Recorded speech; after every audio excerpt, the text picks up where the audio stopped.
Fox News alert. Donald Trump's Muslim travel ban is blocked, so-called, at least for now. A federal judge in Seattle ordered a temporary restraining order against the executive order blocking arrivals from 7 countries. The ruling means that for now, the order cannot be enforced. Fox News correspondent Dan Springer is live with more on the judge's decision. Dan, what do you know?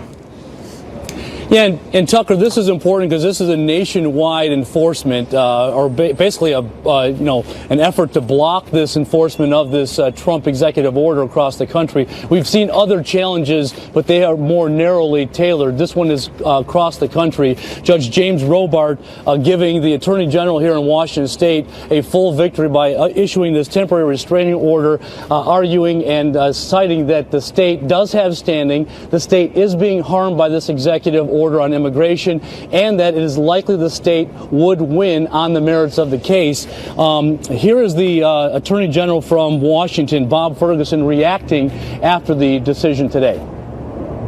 Judge Robart's decision, effective immediately, effective now, it's a halt to President Trump's unconstitutional and unlawful executive order. The law is a powerful thing.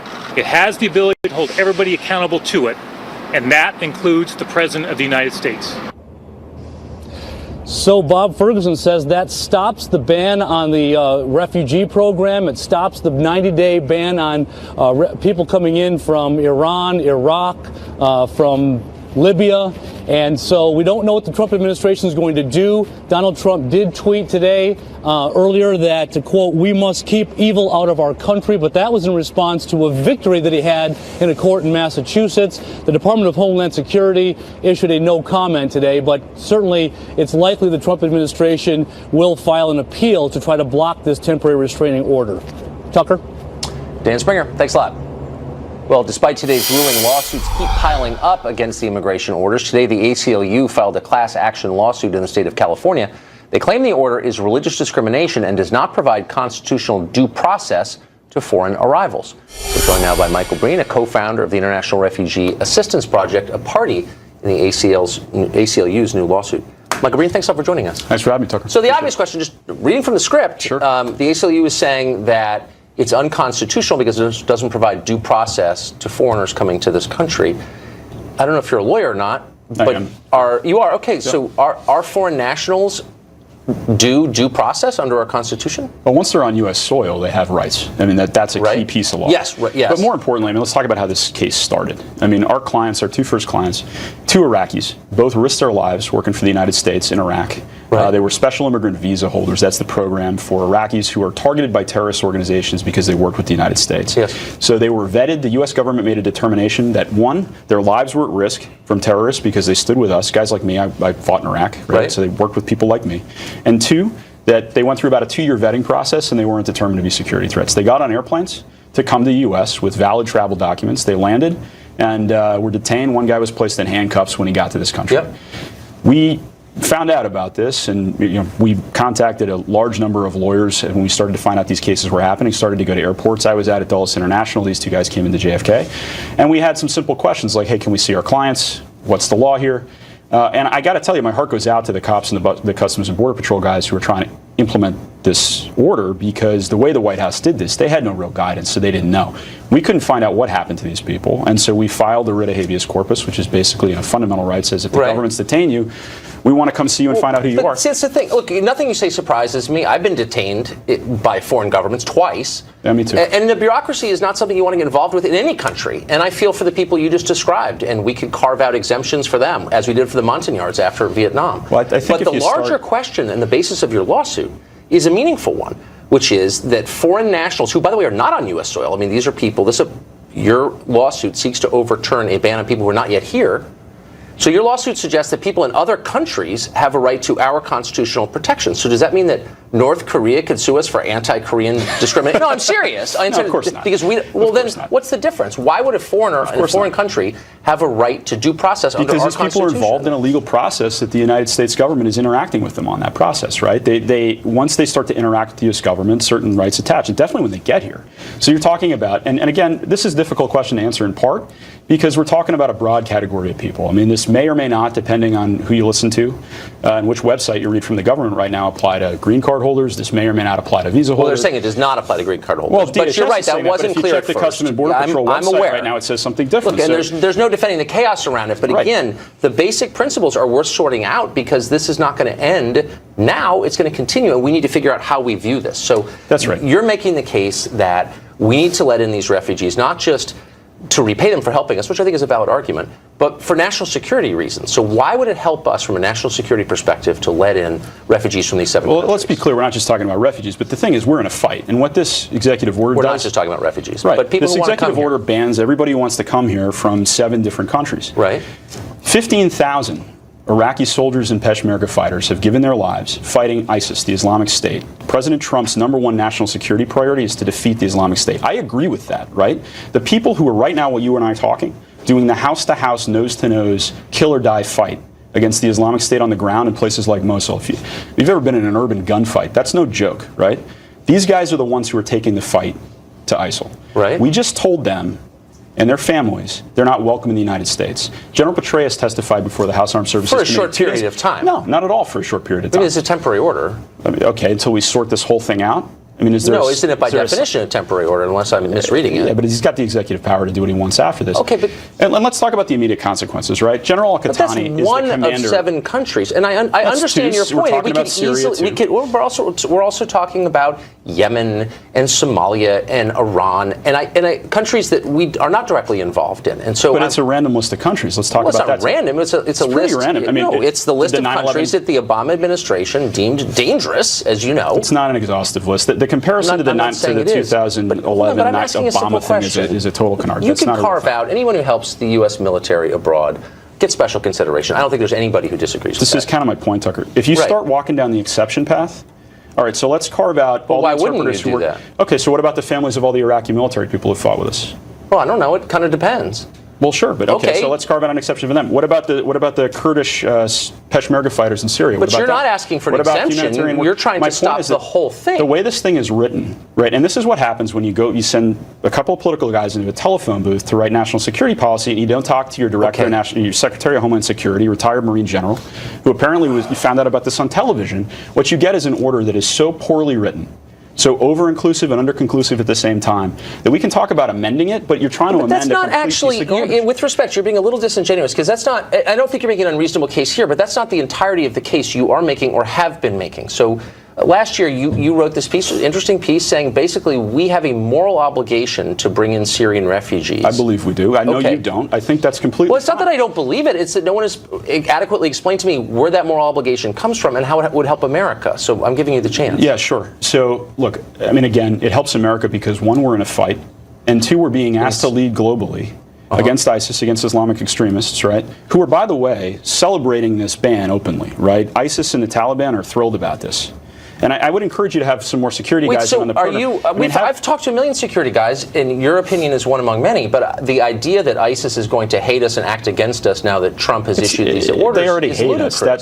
That's not what I'm saying. They already hate us. This is an aid to recruiting, right? Well, they don't seem to have a problem with that already. Yeah, they kind of do. I mean, if you got 15,000 Iraqis who've been willing to die to fight these guys, almost all of whom are Muslim, yeah, they have a recruiting problem. Okay, so you think that they're going to dislike us more because of this, but what about our moral obligation? That's the part I don't understand. Not just dislike us, they will get stronger and we will get weaker. I mean, when you tell the commander of Iraqi counterterrorism, no, it isn't. We just told the commander of Iraqi, General Al-Qatani, commander of Iraqi counterterrorism forces, his kids are living in the United States right now because they're under terrorist threat.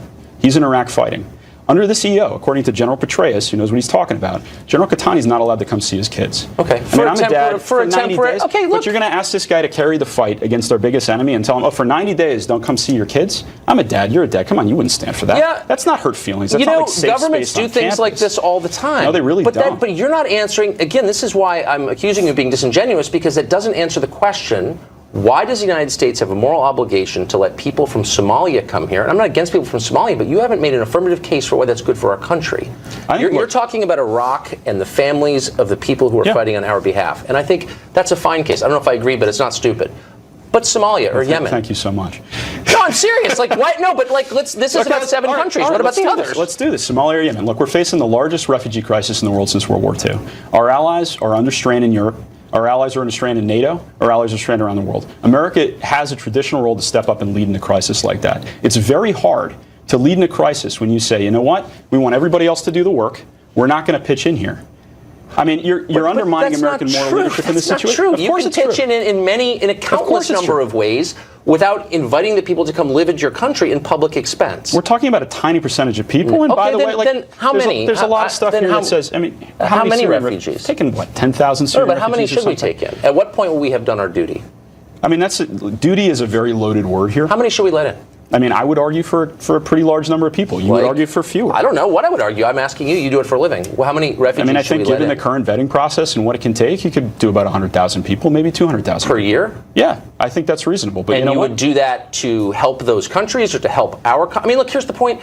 We could get virtually anyone in the world to come here who wanted to come. Why wouldn't you say, let's figure out the people who will help America? I'm Maybe not we so need sure some more that's software true anymore. I mean, we can get the top talent in the world, except for anybody from these 7 countries. Are you arguing that letting in 100,000 refugees from Syria or any of these countries would be to the economic benefit of the United States, to the moral benefit? Like, what is the point? That's all I'm asking. What is the point? What's exactly? the point? You're taking in people who are people you could feel good about yourself, or like no, it's not so I can feel good about myself. Then why? Of course not. No, in the face of the largest refugee crisis since the Second World War, the United States has a leadership role to play. And by the way, let's not talk about these people like they're total social burdens. I mean, Henry Kissinger came here as a refugee. Are all social burdens. Albert Einstein came here as a refugee. Then if you're making, then are you? I just want to know what you're saying. Are you saying that if we let in 100,000 refugees per year, it will help the U.S. economy?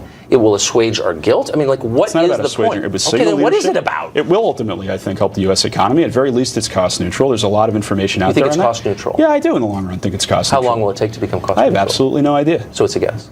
It's not a guess. It's an estimate. I mean, look, like, do you know? No, but I have some sense of what the costs are, and they're high. They're high. I mean, so you have to give a kind of countervailing explanation for why we'd want to do this, and no one ever does, other than to say, well, you know, it's our role to lead in the world. Oh, that's come on. That's a complete. You're building up a strong man and burning it down. You know that. No, I'm actually not. I'm asking and I really am asking a sincere question. I've asked it night after night. Why would we do this? Well, because we have an obligation to this, because the Statute of Liberty tells us to do it. I'm not sitting here moralizing about the Statute of Liberty. I think this is in our strategic interest. We are fighting extremists who are telling everybody in the Middle East, ISIS has a simple message. You have 2 choices, right? You, average Muslim person in the Middle East, have 2 choices. You can live under our rule and fight with us against America, or we'll kill you. And what I'm saying is the United States can offer a 3rd choice. Which is come here? Which is stand with the United States. And it sends a hell of a message to people. And in exchange, you get to come here and go to our public schools? Of course not. But to say none of you can come here, to say, and we're not just talking about refugees. I mean, you're making this a very narrow argument. No, I'm not. I'm actually talking about immigration. We just banned immigration from 7 entire countries, 2 of whom are the front lines in this fight. We just told everybody who's standing with us, you know what? We'll let you go kill and die in Mosul. We'll give you the bullets to do it. We'll send our special forces guys to go back you up. By the way, there's some tough conversations happening between friends of mine who are embedded with Iraqi forces and the Iraqis they're working with right now. Because their expectation was to move here after. No, because, I mean, come on. What do you mean? Come on, you just said that. So the tough conversations, I'm sorry, you don't get to move to the United States at the end? Like, what's the tough conversation? No, it's why don't you trust us enough to say, why don't you believe that any of us could potentially come here or visit your country on a student visa or anything else? And oh, by the way, why are you helping ISIS? General Hertling, I'm serious. Get General Hertling, my old division commander in Iraq. Is out there. He's getting phone calls. I'm sure he is. He's getting phone calls from Iraqi colonels and generals, and they're on the phone saying, "Why are you helping the enemy? We are fighting together." Have my buddy Matt Olson used to run the National Counterterrorism. So I assume that if unfortunately I'm being told we're out of time, if this order though, if you're successful in your lawsuit, that ISIS recruiting will slow. I think some damage has been done, but yeah, we can patch it up. I'm serious. Okay. I'm serious. Mr. Green, thanks all for joining us. Thank you. Appreciate it. We'll continue to follow tonight's breaking news throughout the hour. We'll have live updates on what the ruling means for travelers, the future of the travel ban, and more. Also, the administration placed new sanctions on Iran today and said more will be coming. One congressman who supports that approach is here tonight to explain why it's in our national interest exactly. Stay tuned. Well, the Trump administration says today's new sanctions on Iran are just the first wave of penalties if that country does not improve its behavior. This is a bad sign for the nuclear deal the Obama administration concluded with Iran 2 years ago, of course. But the question is President Trump putting the U.S. on the path to another showdown in that region? Congressman Lee Zeldin of New York supports the new sanctions on Iran, and he joins us now from Long Island, New York. Congressman, thanks for coming on. Happy to, Tucker.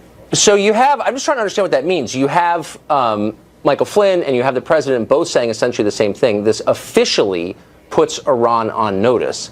That sounds to me like a big step toward conflict, a red line over which if crossed, we will fight. Is that what it is? What I think it is for the United States and our relationship towards Iran is a necessary reposturing from a position of weakness to a position of strength. What we've seen under the past administration is that we were starting to treat Iran like Israel and Israel like Iran. America's foreign policy should be one where we're treating our friends as our friends and our adversaries as our adversaries, understanding that our adversaries don't respect weakness, they only respect strength. We can't be silent, not because we want war, but because we want to prevent it. And to kind of sum it all up, maybe another way for Iranian leadership is the party's over. Okay, but what does that mean exactly? So that we're officially putting them on notice. How will we know when they've ignored the notice we're putting them on? And what does that mean? What's our next step? Well, we have seen a couple of things over the course of the last few days. One was the statement that you referenced. Today, you're seeing 25 between individuals and entities having sanctions placed on them. There are additional options that are available for us to get leverage. What was the sanctions for today? Well, that was directed towards trying to slow down Iran's ballistic missile program, as well as resources that are going to the IRGC. Support from North Korea, China, Lebanon. There are a lot of entities connected to other countries, and these sanctions are making a step. Let it be known to those individuals and those entities, as well as whoever else can be next, like maybe Mahan Air, that we're going to take those actions. Now, big picture, the sanctions relief that we provided, the $150 billion as part of the JCPOA, or the upwards of $150 billion, we lost a lot of leverage. Iran is not at the table begging us for relief where we can negotiate what we need to with all of Iran's other bad activities. So this is just one step of what needs to be a multi-step process to get that leverage back on the table so that we can start talking about all of the other efforts to overthrow foreign governments, finance Assad in Syria and Hezbollah, their ballistic missile program, their efforts to, they're pledging to wipe Israel off the map and chanting death to America. There's a lot that needs to be addressed that wasn't part of the JCPOA. Right, of course. I don't think anyone would defend Iran's behavior on a bunch of different fronts.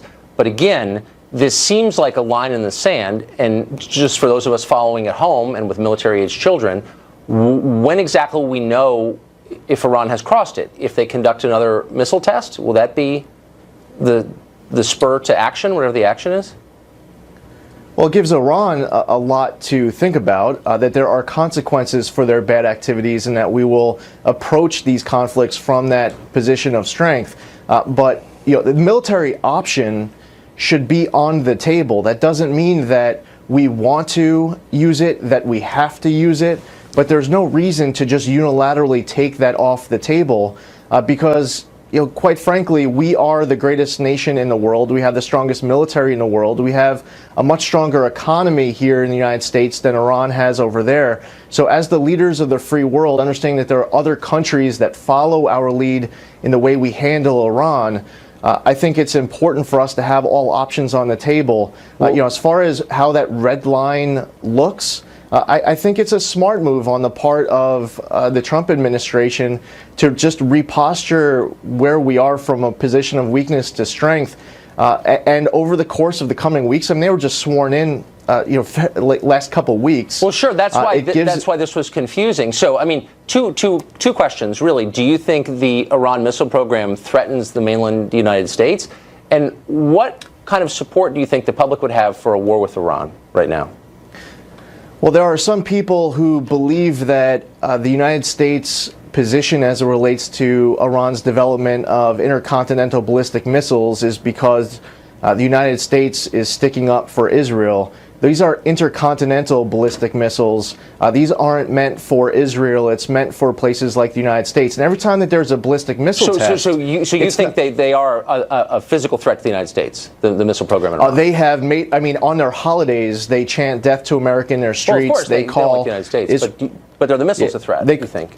Yeah, they call... absolutely. Well, so aside from... they pledge to wipe Israel off the map, calling them the little Satan and America the great Satan. Every time they do one of these ballistic missile tests, it's an opportunity for them to make technical corrections and to improve their hardware. So these aren't just, it's not just a a sign of aggression. It's much beyond that. This is them fine-tuning their weapon systems to be able to develop to be able to deliver warheads. Okay, Congressman, thanks a lot. Lee Zeldin from Thanks, New York. Tucker. We appreciate it.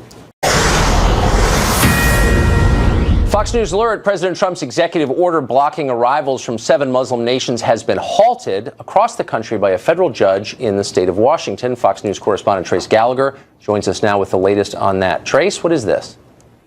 Tucker, the reason the case was in the court of federal Judge James Robart is because the Washington State Attorney General filed a lawsuit against the president's executive order. And late today, when Judge Robart put a nationwide halt on enforcing the travel ban, he said it was because he believes the Washington State AG provided evidence that Mr. Trump's order would do immediate harm, target Muslims, and violate the constitutional rights of immigrants and their families. Washington Governor Jay Inslee tweeted, quote, "No person, not even the president, is above the law. We should feel heartened by today's victory and more resolute than ever that we are fighting on the right side of history." But in a response brief, attorneys for the Trump administration said Washington State lacked standing to bring the challenge and that the president has properly exercised his authority, saying, quote, "Every president over the last 30 years has invoked this authority to suspend or impose restrictions on the entry of certain aliens or certain classes of aliens, in some instances including classifications based on nationality." We have not yet heard from the White House, but legal experts say they expect the Trump administration to both abide by the judge's ruling and seek an emergency appeal of the ruling.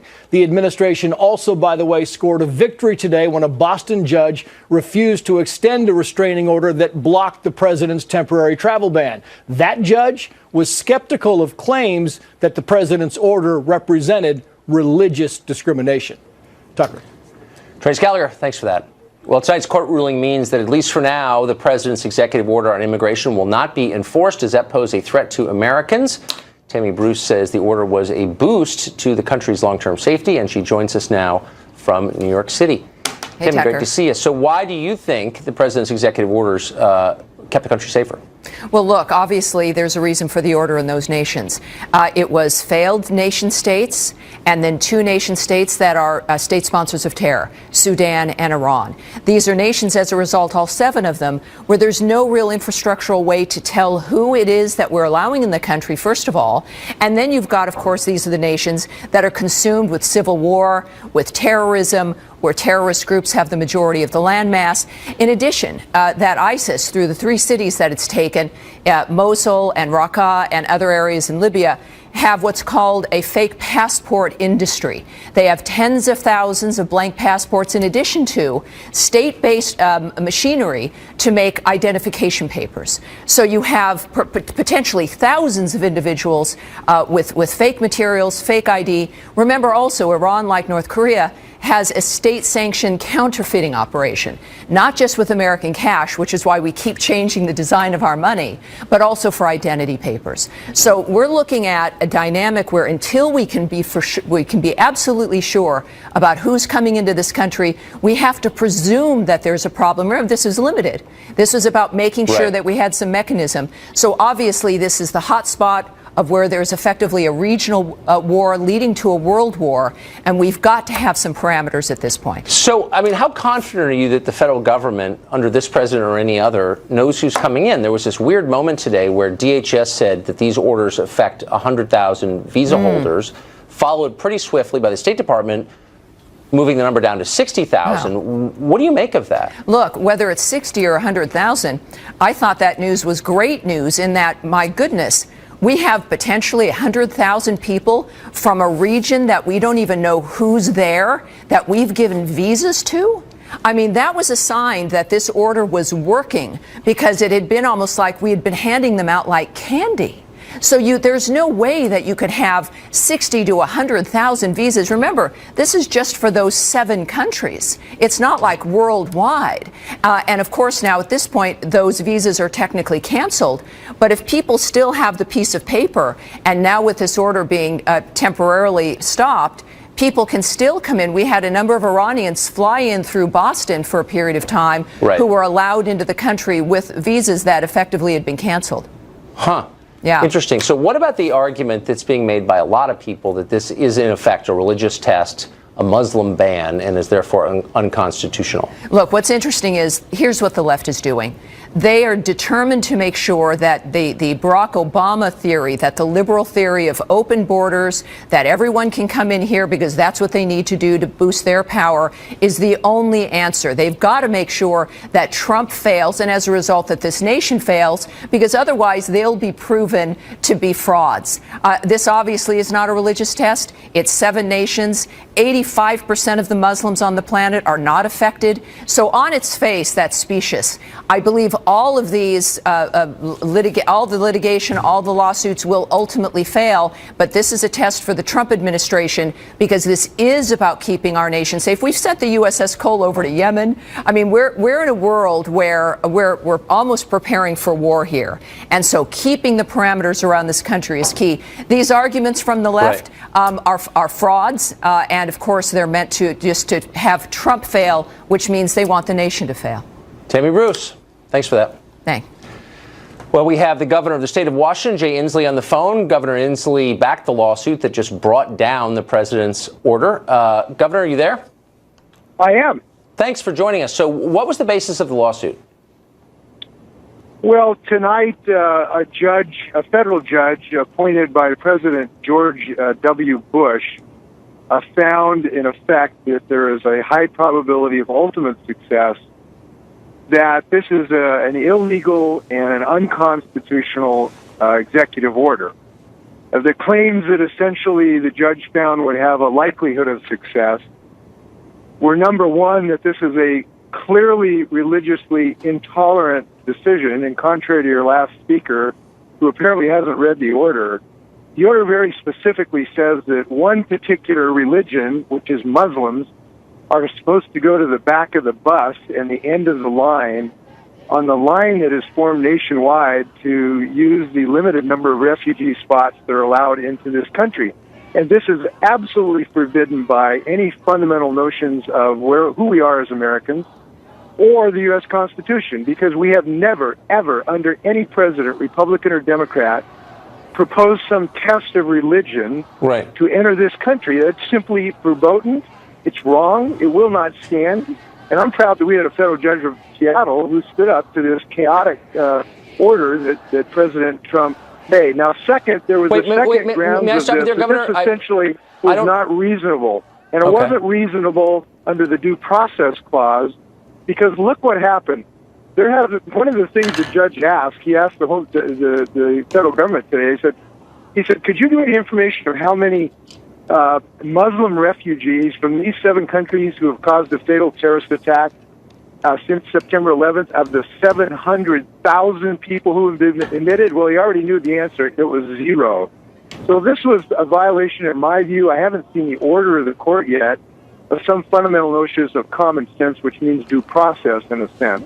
Well, so due process and common sense are not the same thing, of course. Yeah, but I have read the orders, and I don't remember the part where it says Muslims have to get to the back of the bus, and of course these orders don't cover the majority of the world's Muslims. So how is it a Muslim ban exactly? Well, what it says is it's a disguised effect, but what the order says is that religious minorities will have priority in acceptance of the refugees. And in these 7 countries, we know who the religious majority is, and we know who the religious minority is. The majority of the Muslims, and they were given a subordinate position in the priority for these highly sought after refugee status. Now we understand we have a very limited number of refugee spots, and they are given the spots to non-Muslims ahead of Muslims. That's clearly the religious test. And by the way, I heard your previous saying this is a bunch of whiny liberals. Look, this is a federal judge tonight appointed by President George W. Bush. Oh, come on, Governor. That's. I mean, you didn't hear me say that for one thing. It's not just whiny liberals, but this judge is liberal, and you know it. So let's not pretend otherwise. But here's the point. Apparently, George Bush thought he was okay when he appointed him. Well, he appointed plenty of liberals, by the way, for whatever it's worth. But here's the point. There is actually lots of precedent for moving religious minorities and persecuted people to the front of the line in our admittance process. That goes back hundreds of years, and you know it. So to say that this has never happened, of course it has. Look, I'm not saying that there aren't problems the way this has been administered, and there may be philosophical problems with it in the first place, but isn't it demagogic of you to pretend something that's not true, which is that this bans Muslims or puts them to the back of the line? That's just not true. We've had plenty of administrations say, this is a persecuted group, let's bring them here first. You've seen it before. I think what is unique in this situation, we've never had a president of the United States who ran for this exalted office and said it was his clear intent to ban all Muslims, who made a very profound that from henceforth, I, Donald Trump, will make sure Muslims don't come into this country, then goes to Rudy Giuliani and says, is there a way I can do this to keep Muslims out, and they designed this executive order. And by the way, the one thing you and I can agree on is this was the worst planned, worst executed thing. They couldn't run a two-car funeral of the people who ran this thing. Okay, well, we deserve better on this. You're arguing a bunch of different things. I mean, simply because of the Obamacare rollout was chaotic doesn't mean you don't support Obamacare. I would never claim that the rollout of this was not chaotic. It was chaotic, and it was embarrassing. But it doesn't. So you're claiming something different. You're saying this is a ban on Muslims when you know that it isn't. And so it seems to me when you say things like that, you increase the level of fear and misinformation, don't you? What I'm saying is that this executive order contains an unconstitutional test of what religion is affected and how they are affected, and it differentiates in a clear intent by this president to not treat this part of the world with respect, and really? I think it damages our national security. And Tucker, I'm really sorry. I've got about 200 people waiting for me here, and I've got to excuse myself. You do. Well, but we're happy you came. I appreciate you having me on very much. Thank you. Thanks a lot. Well, breaking tonight, a federal judge in Seattle has blocked Trump's travel ban nationwide, as we just said. Joining us now is Michael Wilds. He's an immigration attorney who, as it happens, last worked for First Lady Melania Trump when she came to this country. He's also a critic of the president's order. Mr. Wild, thanks a lot for joining us. My pleasure. Just to clarify, I helped Mrs. Trump during the campaign clarify her immigration status. I've represented the Trump organization for over a decade, the Trump models, the Miss Universe, when Mr. Trump owned it as well. But I'm here to talk about the order that happened less than an hour ago. So, I mean, there are many ways to criticize this and to support it. And I guess the one that annoys me the most, because I think it's the least true, is the claim that this is specifically legally excluding Muslims. The order, as you know, since you've read it, says that we give priority to the victims of religious persecution, to religious minorities. We did that for decades during the Cold War with Jewish refuseniks in the Soviet Union. And we said, look, you're persecuted, and they sure were, and we're going to put you to the front of the line in coming to the United States. We've done this a lot of different times. Why is this different? Christians really are being singled out for persecution in those regions. A few statutory reasons, a few constitutional predicates. First, statutory. The 1952 Walter McCarran Act, the Immigration Act, allowed the president to suspend immigration in the event of emergency, but in 1965, it clarified that a president and Congress cannot actually discriminate based on national origin. There's a statutory argument. The constitutional argument, well, we believe, or historically, equal protection doesn't allow itself to our shores until it hits our shores. In other words, there's no entitlement to have a visa. There's no entitlement to constitutional protection until you come to the United States. I disagree with it, but that's the stated law. The truth be told, there is a state's right, which was supported just now in the temporary restraining order by a federal judge in that jurisdiction, that recognizes Amazon has an Iraqi employee. The local school have foreign students. There are a lot of people that are impacted, and there's a federal or fundamental right for individuals to travel, and that was impeded. The Trump lawyers just relied on, I think, the most egregious of our national history, the Chinese Exclusion Acts and the internment of the Japanese. We have to get past this chapter. I believe in my heart, Tucker, that this president... You've thrown a lot of things out here. I believe in my heart the president is a patriot and is trying to make us safe. But if you're going to selectively choose 7 countries, and you're going to stop people midstream, green card holders. I have titans of industry right now stuck in third country nations because they can't get back because they were born in Iran. And they're American permanent residents. And I have no doubt that that's true, and it must be deeply frustrating, and green card holders are now apparently exempted, as you know. But it wasn't a week ago. You're right. You're absolutely right. I would never defend that. That was silly, but it's apparently been fixed. But let's just get back to something you said a second ago. Sure. You don't think that due process, as guaranteed under the Constitution, should be just restricted to American citizens, or you think that citizens of foreign countries ought to be able to sue the United States because they're barred entry or because they don't get services from the U.S. government? Like, what is that? This is your show, and I am honored to come back another time and debate that. I'm here to opine on the decision. The decision said that the states had an issue. Okay, historically, look, that's central to this. let me answer your concern. Lawyers do not have, you have no right to counsel at the airport, even though you've made an admission into the United States physically with your feet on the ground. You go to secondary inspection, there's no right to a lawyer at the border. You don't have constitutional protections generally. But there is a right, and the state has asserted, and the federal judge believes in this instance that they're going to sustain an argument in the long term. And by the way, Tucker, and for everyone watching this is going to be like DACA. This injunction is going to stay while it goes to the Supreme Court, and it's going to take months to kind of work this out. And I hope the president and Congress come up with another alternative. But we see how impactful immigration is on our commerce, and the fact that states are setting up, Marbury versus Madison, supremacy clause, all the wonderful things we teach students in law school, that this is a federal matter. You know what? Immigration has a great impact. It's not only an entrepreneurial and an engine for our economy, but people care about it now.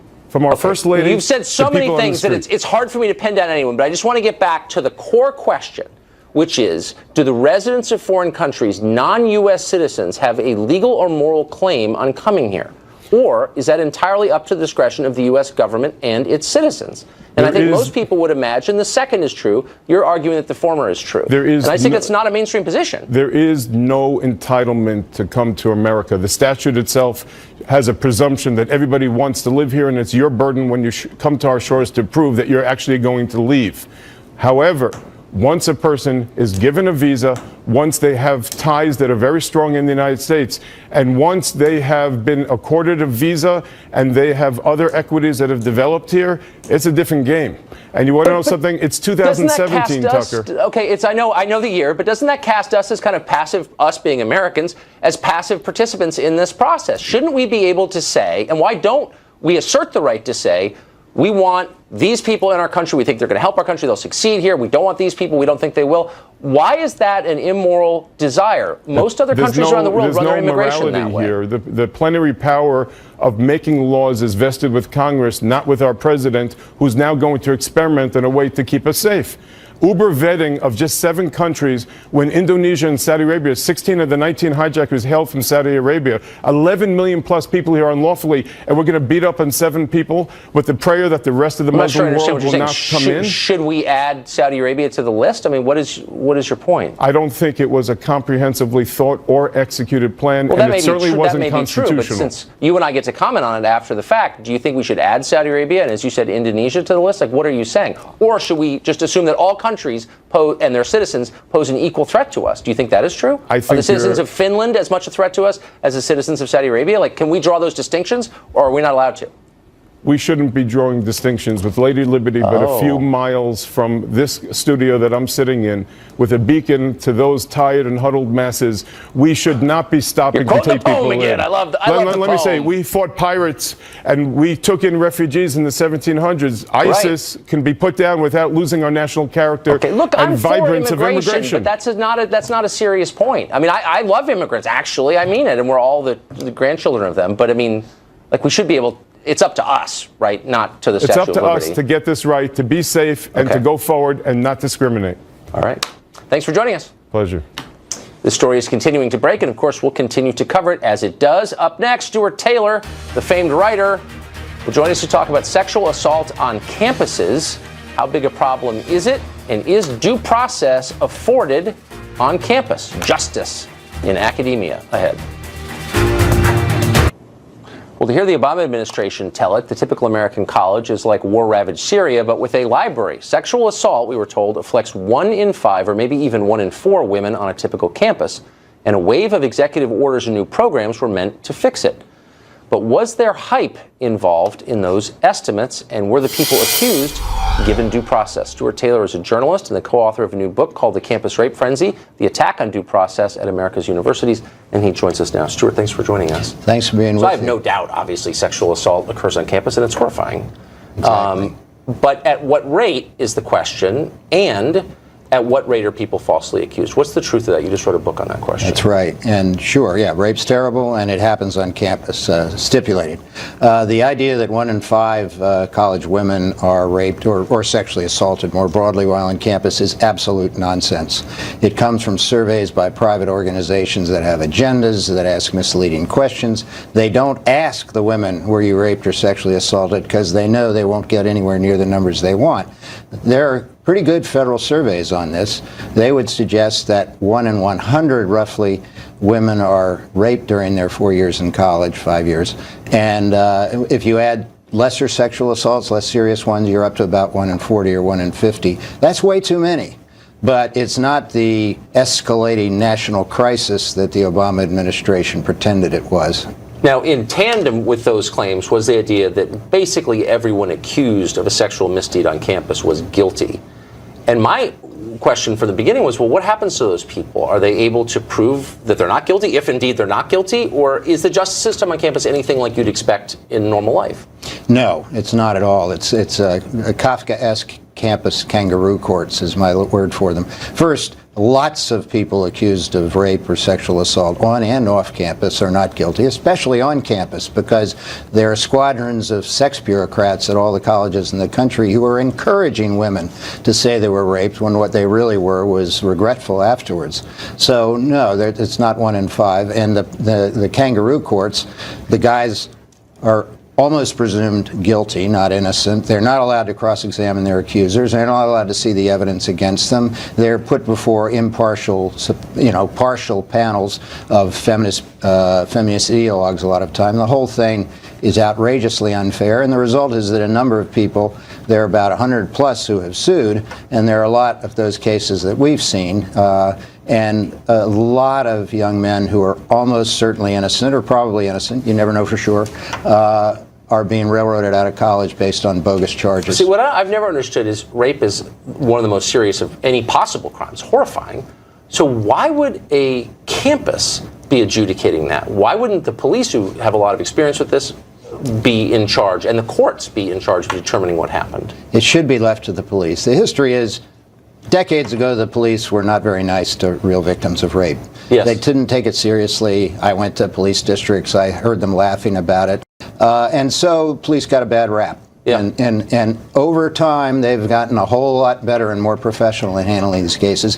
But the feminist ideologues, the extreme feminist ideologues, man-hating ideologues, a lot of them, don't get that. So they developed this movement. Well, the police won't presume the guilt of the guys, and the campuses will, so let's have the campuses do it. And then the Obama administration ratcheted that up on April 4th, 2011 by essentially ordering all of the 7,000 plus campuses in the country that receive federal money to institute 5 specified new procedures, all of them designed to increase the probability of guilt, with an overhang of threatening to bring bad publicity and maybe take the money away, federal money, from any college that didn't do exactly what the Obama administration ordered it to do.